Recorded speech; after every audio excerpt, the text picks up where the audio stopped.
स्वागत है हमारे फिर से एक और वीडियो में। हम लोग फिर से जीएस पेपर 2 का जिनका हम लोगों ने पहले कॉपी चेक किया था उन्हीं का कॉपी है ये।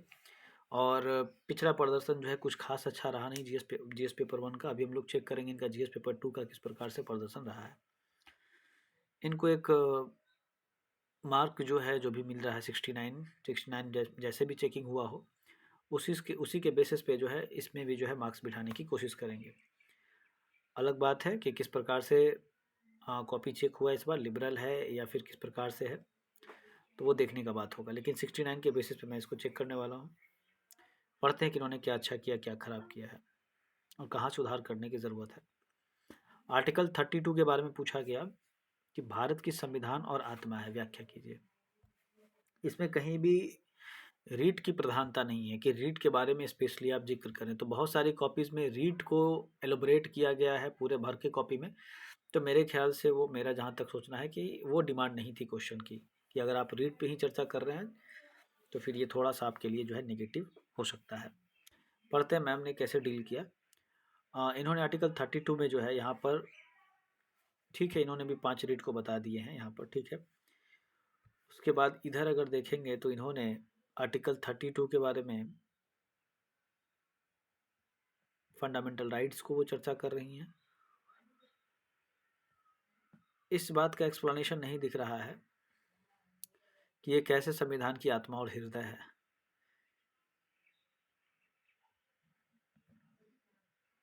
सुप्रीम कोर्ट, ठीक है, फंडामेंटल राइट्स, एक पॉइंट थोड़ा सा 32 की वजह से दिख रहा है, टू इंश्योर प्रॉपर राइट्स, ठीक है। और एनी ओक्योर्स एन आर्टिकल 32 राइट्स और स्टैंड अगेंस्ट इट, ठीक है। क्योंकि आपने पेज भरा है, कॉपी भरा है, तो आपको जो है यहाँ पर अवार्ड 3.5 मार्क्स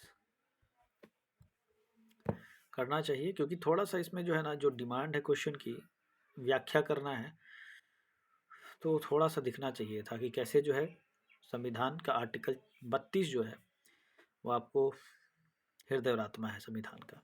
थोड़ा इसमें जो है किसी का कथन, कोटेशन, जैसे बहुत सारे लोगों ने कुछ कुछ कहा है आर्टिकल 32 के बारे में, संविधान के बारे में, वहाँ थोड़ा सा पॉइंट्स आना चाहिए था। फिर भी ठीक है, 3.5 मार्क्स के लिए। सेकंड पे आते हैं। सेकंड क्वेश्चन उन्होंने डील किया है राजनीति अपराधीकरण, अपराधियों का राजनीतिकरण। तो इसमें मैम ने एक ये बनाया है, पाई चार्ट बनाया है। चलिए ठीक है, ये बढ़िया इम्पैक्ट करेगा। अटल बिहारी वाजपेयी का आपने यहाँ पर एक डाला है, 46% एडीआर की रिपोर्ट डाली है। फिर आपने इधर impact of criminal in politics, ठीक है, आपने इस बात में 1 2 3 4 पॉइंट डाला है, 5 पॉइंट डाला है। रिलेटेड काउजेस आपने बताया है ना, केसेस, बढ़िया। इसमें जो है आपको 4 नंबर तक अवॉर्ड किए जा सकते हैं। राजनीति अपराधीकरण और अपराधियों का राजनीतिकरण, इस बात को एक्सप्लेन जरूर करना था। ये जो राजनीतिक अपराधीकरण और अपराधियों का राजनीतिकरण हो रहा है, और खास करके बिहार के कॉन्टेक्स्ट में पूछ रहा है, तो एक्सप्लेन करना जरूरी था। वैसे ठीक है, क्योंकि कंटेंट भर रही हैं, पेज भर रही हैं, उसके वजह से इसमें वर्तमान में पूछा कि जातीय सामाजिक घटना नहीं रह गई है, बल्कि यह जो है राजनीतिक घटना है। क्या आप इस कथन से सहमत हैं? विश्लेषण करें और अपने उत्तर के समर्थन का कारण बताएं। तो उत्तर के समर्थन का कारण भी बताना था, ठीक है। पहले तो आप इससे आप एग्री हैं या नहीं हैं, इस बात को भी बताना है। और एग्री नहीं है तो क्यों नहीं है, एग्री अगर हैं तो क्यों है, इस तरह का क्वेश्चन है। तो आपने जो है caste politics in almost every state, in Bihar आपने बताया, इन यूपी आपने बताया। फिर आपने जो है पार्टी लीडर, ठीक है, कास्ट इशू बताया आपने, एग्जाम्पल भी आप दे रही हैं। पार्टीज,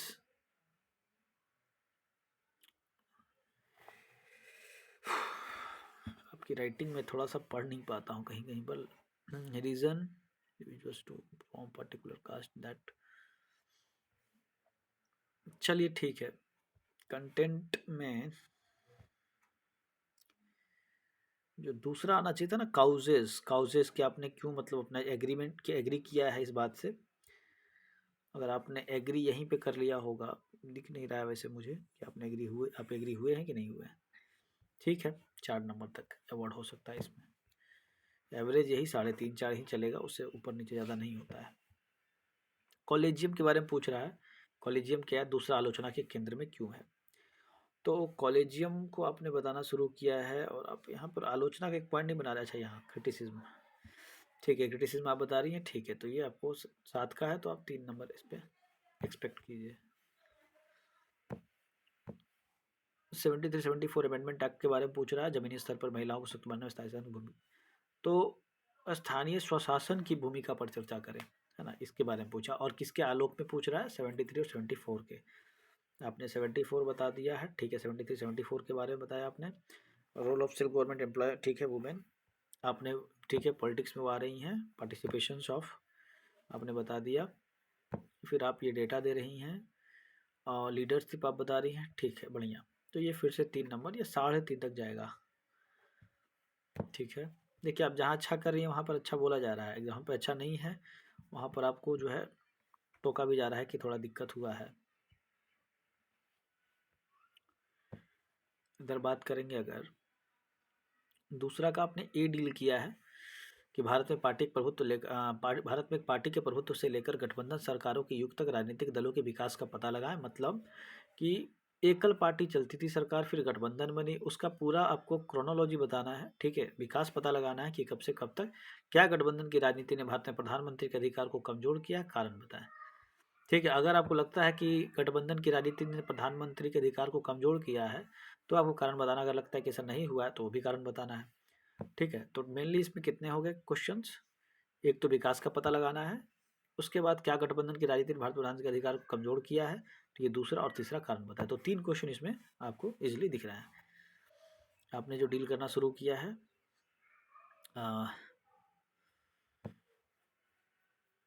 आया राम गया राम, इस तरह के पॉइंट्स आप यूज़ कर रही हैं, बढ़िया। इधर बेनिफिट्स ऑफ कोalition गवर्नमेंट आपने बताना शुरू किया, regional interest are served, ensure multi dimensional governance, ठीक है। इधर आपने बताना शुरू किया है,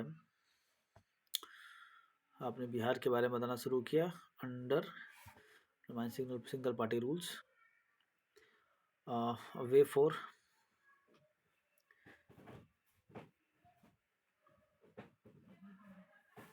एक पॉइंट मुझे दिख नहीं रहा, समझ में नहीं आ रहा क्या लिखा हुआ है ये, ठीक है।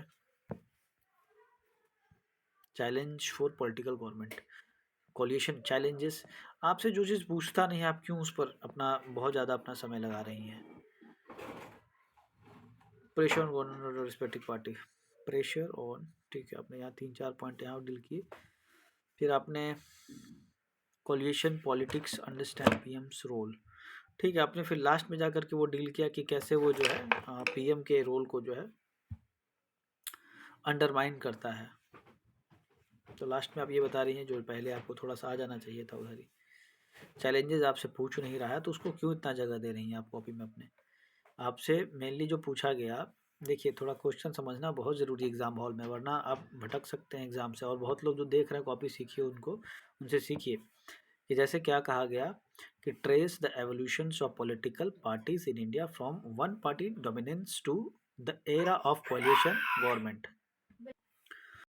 तो समझने की ज़रूरत है। देखिए क्या समझेंगे हम इसमें, कैसे मतलब कि एग्ज़ाम के अंदर क्वेश्चन को डील करना है।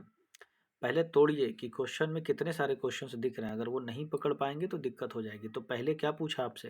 पहले पूछ रहा है ये ट्रेस द एवोल्यूशन पूछ रहा है आपसे कि ये कब से कब तक कैसे चला। मतलब स्टार्टिंग में 1950s के बाद जो है, जब से एकल पार्टी थी, उसके बाद जैसे ही फिर सरकार बदली है 67, 68 में, 69 में इधर जो सरकारें बदली, ठीक है, उसके बाद जो गठबंधन की सरकारें आना शुरू हुई, उसका क्या ऐसे रोल है, ये पूछना चाह रहा है, विकास का पता लगाने की बात कर रहा है, ठीक है। तो आपको वो क्रोनोलॉजी दिखाना पड़ेगा, तो मुझे इस कॉपी में क्रोनोलॉजी दिख नहीं रही है, ठीक है। 1980s की आप बात कर रहे हैं, स्टार्टिंग से होना चाहिए था ये बात। 1990s की बात कर रहे हैं, बेनिफिट्स ऑफ, फिर आप आ गए यहाँ पे बेनिफिट्स बताने के लिए, लेकिन ये डिमांड नहीं है क्वेश्चन की, ठीक है। ठीक है, चलिए कोई बात नहीं। उसके बाद आपने लिखा क्या गठबंधन की राजनीति ने प्रधानमंत्री के अधिकार को कमजोर किया है, कारण बताएं। तो सेकेंड वाला जो यहाँ पर क्वेश्चन है, जो आप यहाँ पर डील कर रहे हैं, coalition politics undermine PM's role, ठीक है। यहाँ पर 1 2 3 4 5 पॉइंट आप बता रहे हैं, उसमें भी फिर काउजेस बताने थे, वो मिस कर रहा है, ठीक है। अब मेरे ख्याल से क्योंकि आप पेज भर रही हैं तो 15 नंबर एक्सपेक्ट करके चलिए, इसमें ज़्यादा आ सकता था। 15 अभी भी हम ज़्यादा आपको दे रहे हैं, ठीक है, क्योंकि जीएस पेपर 2 है। और इस तरह की कॉपी में जो है ना, आप पिछली बार का अगर 69 का निकाल करके देखेंगे तो 8 से 10, 11 अच्छे लिखने वालों को मिला था, ठीक है। जो डिमांड भी फुलफिल कर रहे थे ना, उनको भी 8, 10, 11, 12 मिल रहा था। तो अगर इस बार भी कुछ ऐसा हुआ तो आप 10 नंबर से ज़्यादा एक्सपेक्ट करके मत चलिए ऐसे क्वेश्चंस में जहाँ डिमांड एकदम नहीं भर पा रही है, ठीक है। ये भी लिबरल हो जाएगा। सेकेंड नंबर के क्वेश्चन पे आते हैं। तो आपने डील किया लैंग्वेज वाले यानी संप्रेषण, ये वाला डील किया आपने। तो इस क्वेश्चन को फिर समझेंगे। क्वेश्चन कहना क्या चाह रहा था कि लिखता है besides being a medium of communication language has also been effective as a symbol of identity. ठीक है, क्या बोलता है, language has also been effective as a symbol of identity. In the light of this statement, analyze the political impact of linguistic identity in India। ठीक है, तो भाषा जो है कैसे एक राजनीतिक प्रभाव का कारण बनता है, भाषाई अस्मिता के कारण बनता है, उसके बारे में विश्लेषण करना था, है ना। कि सिर्फ बोल चाल की जो है ज़रूरत के हिसाब से सिर्फ भाषा नहीं है, संप्रेषण का सिर्फ माध्यम नहीं है, बल्कि ये इज्जत, आबरू और आपकी आइडेंटिटी यानी पहचान के भी जो है एक यहाँ पर साधन है। तो इस प्रकार से उसमें बहुत सारे पॉइंट्स आएंगे।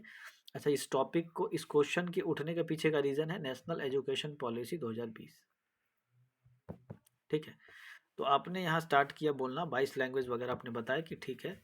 फिर आप यहाँ जो है बताना चाह रहे कॉन्स्टिट्यूशनल प्रोविजंस आपने बता दिए, माइनॉरिटीज़ के बारे में आप बता रही हैं, आर्टिकल 29 फिर आप एलिबरेट कर रही हैं, उसके बाद आर्टिकल 30 सिंस एंशिएंट टाइम्स आपने फिर वहाँ पे हिस्ट्री से कुछ पॉइंट्स ऐड किए हैं, जेवीपी कमेटी के बारे में बता रहे हैं आप।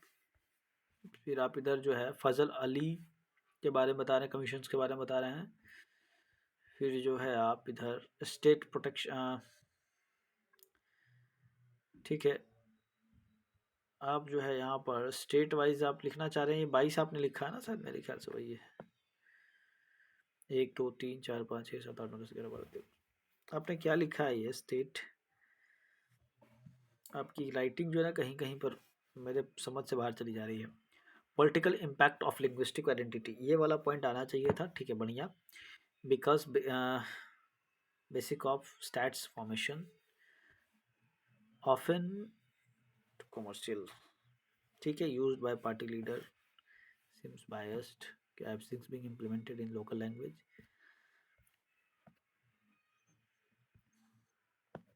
आपने पेज कोशिश तो किया है, लेकिन क्या ही कहूँ मैं। अब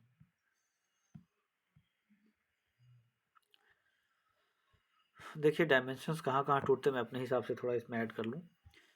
तो सबसे पहले क्या बोल रहा है कि संप्रेषण का माध्यम भाषा होने के अतिरिक्त भाषा अस्मिता के प्रतीक के रूप में प्रभावी रही है। इस कथन के आलोक में भारत में भाषाई अस्मिता के राजनीतिक प्रभाव का विश्लेषण कीजिए। तो आपके पास सिर्फ एक क्वेश्चन है, ठीक है, सिर्फ एक क्वेश्चन है ये।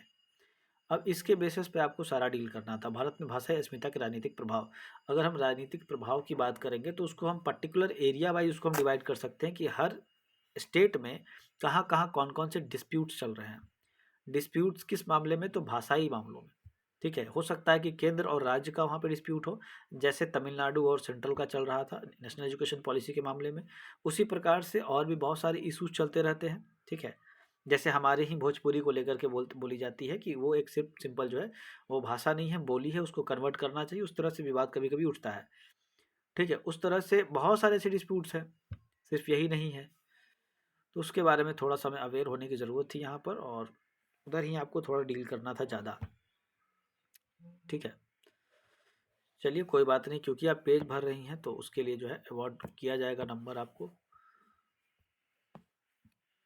मगर ध्यान रखिएगा नेक्स्ट टाइम से अकॉर्डिंग टू क्वेश्चन होना चाहिए, डिमांड के अनुसार होना चाहिए, ठीक है। इसमें भी 13 नंबर से ज़्यादा एक्सपेक्ट करके मत चलिएगा। उसका रीज़न आपको बता चुके हैं कि डिमांड नहीं आ रहा है इसमें सारा।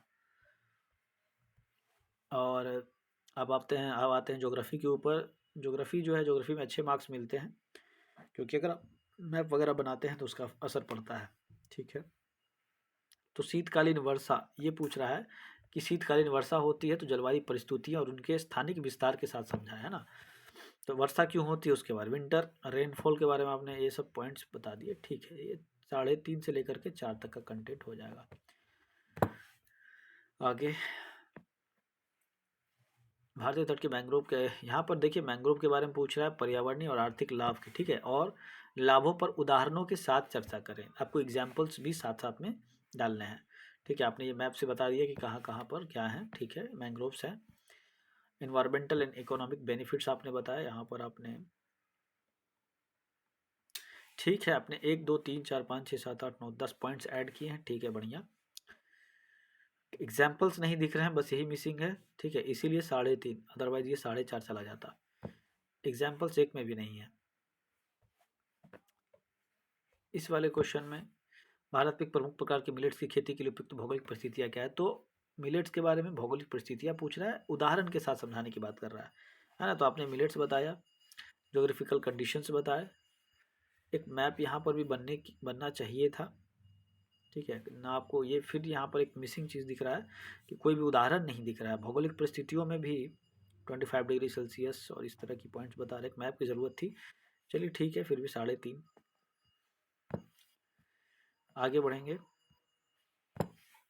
मखाना के बारे में आया क्वेश्चन कि मखाना जो है उपयुक्त परिस्थिति की स्थितियों की व्याख्या कर, परिस्थिति कैसी होती है, इसके उत्पादन और विपणन, यहाँ पर आए उत्पादन और विपणन को बढ़ाने के लिए सरकार द्वारा प्रयास क्या किए जा रहे हैं, यानी इसमें जो है आपको मेनली इनिशिएटिव्स पूछे जा रहे हैं, गवर्नमेंट इनिशिएटिव्स।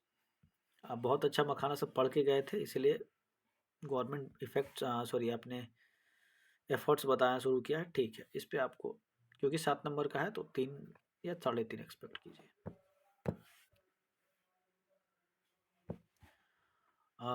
ये बहुत यूनिक क्वेश्चन आ गया इस बार का। इस पे तो आप 1 नंबर आप ऐसे ही लीजिए, क्योंकि 1 या तो 0 हो सकता है, ठीक है। इस बात को समझ के रखिए, क्योंकि इसमें आपने कुछ किया नहीं है, बस 2-3 लाइन यहाँ पर सिर्फ ऐड करने की कोशिश की है। एक मैप सिंपल, कुछ ना कुछ आपको करना चाहिए था, कुछ सोच कर कहीं से करना चाहिए था, छोड़ना नहीं चाहिए था। आपने ज्योग्राफी में ये वाला क्वेश्चन डील किया है, देखिए। The peninsular India is more rich in rock and minerals resources.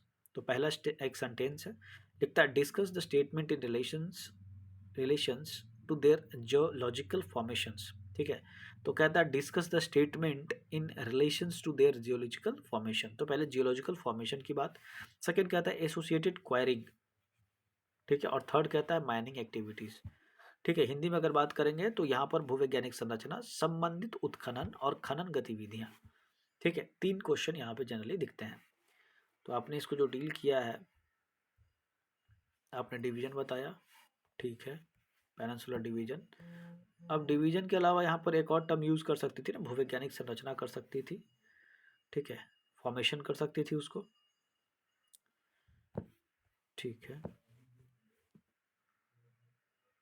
Deccan plateaus, देखिए डिमांड ही नहीं आप फुलफिल कर रही हैं। सारे 38 वाले अपने क्वेश्चन में जो है डिमांड आप छोड़ छोड़ करके चले गए हैं, आपसे पेज भरना चाह रहे हैं। यहाँ पूछा ना आपसे, क्वेरिंग पूछ रहा है आपसे, आपसे माइनिंग एक्टिविटीज़ पूछ रहा है, तो कुछ तो डालेंगे ना। माइनिंग एक्टिविटीज़ में जैसे हम लोग बात करते हैं, कई सारे टेक्निक्स होते हैं, ठीक है। कहीं पे जो है आपको पता होगा रेट माइनिंग होता है, कहीं पे कुछ होता है, तो इस तरह की चीज़ों का प्रयोग करना था ना। आपने सिर्फ एरिया वाइज इसको डील कर लिया, आपको थोड़ा सा यहाँ पे काम करने की ज़रूरत थी। वैसे इस वाले क्वेश्चन में अधिकतर लोगों को दिक्कत हुई है, ठीक है। एक्सपेक्ट करेंगे कि इसमें 12-13 नंबर मिले, ठीक है, क्योंकि डिमांड अब 3-3 इसमें कीवर्ड था, एक ही दिख रहा है और बाकी 2 नहीं दिख रहे हैं, इसलिए इसमें कम नंबर थोड़ा मिलेगा। बहुत नंबर मिलने के चांसेस थे इसमें, जो अच्छा करके जाएंगे उनको नंबर मिलेगा इसमें। उसके बाद सौर ऊर्जा के आपने लिखा है, सौर ऊर्जा उत्पादन की परिस्थिति की और आर्थिक लाभों की जांच के उपयुक्त उदाहरणों के साथ करें, है ना। तो सौर ऊर्जा उत्पादन के पारिस्थितिकी और आर्थिक लाभ, इसको इंग्लिश में पढ़ेंगे तो examine the ecological and economic benefits of solar energy. आगे बढ़ते हैं, देखिए इसमें कैसे आपने डील किया है। नीड ऑफ सोलर एनर्जी,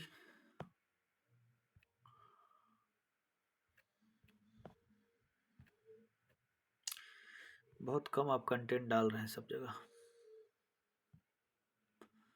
ये आपने ये सेकंड का जो लिखा है benefits of solar energy, ecological benefits of solar energy, आपने सेकंड पॉइंट डील किया और एकदम आपने उसको तुरंत ख़त्म कर दिया है। एग्जाम्पल्स बताने थे, सुटेबल एग्जाम्पल्स भी बताने थे।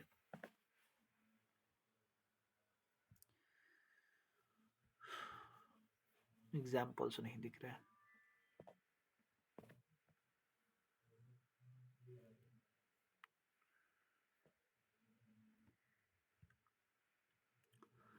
ठीक है, एफर्ट के लिए 14 नंबर। साइंस एंड टेक में आते हैं। पहला क्वेश्चन है कैसे विज्ञान और प्रौद्योगिकी किस प्रकार कृषि उत्पादकता और खाद्य संरक्षण में मदद करते हैं। तो दो क्वेश्चन दिखा, साइंस एंड टेक कैसे जो है फूड सिक्योरिटी और आपका वो फूड सिक्योरिटी हो गया, और एग्रीकल्चर प्रोडक्टिविटी जो है इन दोनों में कैसे हेल्प करता है। तो दो आपको कीवर्ड दिखने चाहिए थे मेरे ख्याल से यहाँ पर। अब आपने इतना एफर्ट किया है तो 2 नंबर।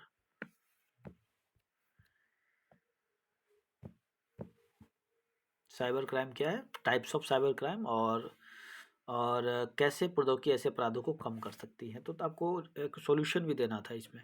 टाइप्स बताया आपने, रिसेंट केसेस आपने बताए, गवर्नमेंट एफर्ट्स बताया। इनफ, ठीक है। चलिए 3 नंबर, 3.5 एक्सपेक्ट कीजिए क्योंकि आपने बहुत सारे गवर्नमेंट इनिशिएटिव्स बताए हैं उसके लिए।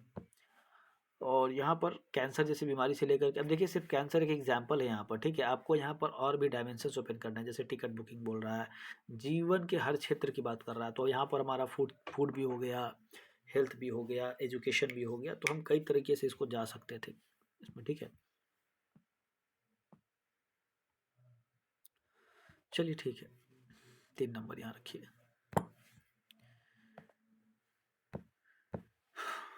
डीएनए फिंगरप्रिंटिंग जो है तकनीक फोरेंसिक विज्ञान के क्षेत्र में कैसे मदद करती है। तो फोरेंसिक विज्ञान के क्षेत्र में बोला ना, करा के वर्णन करें कि डीएनए फिंगरप्रिंटिंग की तकनीक फोरेंसिक विज्ञान में कैसे मदद करती है। तो आपने रोल बताया, नोइंग पेरेंट्स, ठीक है, क्रिमिनल्स, ये सब। बस खत्म हो गया क्या।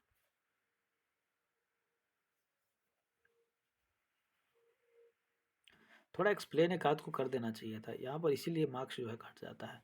कंक्लूजन भी छूट गया आपका। इस क्वेश्चन में स्टेम की बात की गई, STEM education, role of stem.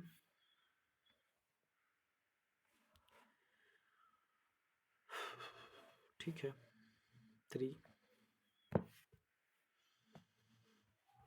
व्याख्या करें कि ड्रोन जो है कैसे सिक्योरिटी पर्पज से हेल्प होता है इंडियन से, मतलब मेनली यहाँ पर पूछ रहा था helping is sorry explain how the drone technology in India is helping extensively in various areas of national securities. तो ये नेशनल सिक्योरिटीज को पॉइंट करके मेनली ये पूछ रहा था। स्पोर्टिंग क्रिमिनल्स, बढ़िया। Surveillance of every activities on border, बढ़िया। ये सब पॉइंट। फिर आपने इसमें कंक्लूजन क्यों छोड़ दिए। 2.5 या 3। लास्ट का क्वेश्चन आपका साइंस का, आपने इसको डील किया है, आपने इस वाले क्वेश्चन को डील किया है। तो सबसे पहले चंद्रयान मंगलयान कैसे है ना कि पूछ रहा है, discuss how the significant milestones like Chandrayaan and Mangalyaan have enhanced the significance of Indian space programme globally. तो पहले तो ये क्वेश्चन मार्क दिख रहा है, कैसे ये इफेक्ट करता है, कैसे ये ग्लोबली हमें प्रेजेंस करवाता है, ये पहला question. Second, also mentions how these space missions are helpful in sectors like agriculture. अब यहाँ टूटेगा, एग्रीकल्चर में बताना, डिजास्टर मैनेजमेंट में बताना है, और अर्बन प्लानिंग बताना है। तो मतलब 4 क्वेश्चन हमारे पास। बहुत छोटा इंट्रो है आपका। इसरो अर्ली और लेटर फिर आप बता रही हैं, क्यों, ये ज़रूरत नहीं है इस चीज़ की, डिमांड ही नहीं है। खत्म हो गया कंटेंट। 5। शायद आपको समय नहीं मिला है या कुछ इशू है आपके साथ, ठीक है। थोड़ा मेंस पे काम करिए, ठीक है। 71 अगर आपका हुआ है पीटी, तो मेंस पे अच्छे से काम कीजिए आप। आपको आपका मार्क्स एक बार कैलकुलेट करके बता दे रहे हैं। 3.5 plus 4 plus 4 plus 3 plus 3.5 10 13 3 3.5 3.5 3.5 1 12 14, 2, 3.5, 3, 2.5, 3, 3, 5। Total 103 marks जो है अकॉर्डिंग टू मी और अकॉर्डिंग टू 69 BPSC उसके हिसाब से अगर चेक करें तो 103 जो है एक आपका आ रहा है टोटल। वो मेरे हिसाब से, बाकी ये चीज़ें बदल सकती हैं, आप चेक कर सकते हैं बाद में, ठीक है। हो सकता है लिबरली मार्किंग हो गई हो, ठीक है। और तैयारी में रहिए, एक्सपेक्ट कीजिए कि कॉल आ सकता है, क्योंकि आप गर्ल हैं, हो सकता है किसी कैटेगरी में अगर हो तो और ज़्यादा बेनिफिट कर सकता है, ठीक है। थैंक यू, मिलते हैं और फिर किसी और वीडियो में। इनका एक एसे का कॉपी और डिस्कस करना है, देखना है, एवेलुएट करना है, उसको जल्दी ही लेकर के आते हैं। धन्यवाद। चैनल को लाइक कीजिएगा, सब्सक्राइब कीजिएगा, ताकि ये कंटेंट, इस तरह का कंटेंट जो है वो आपको दिख सके।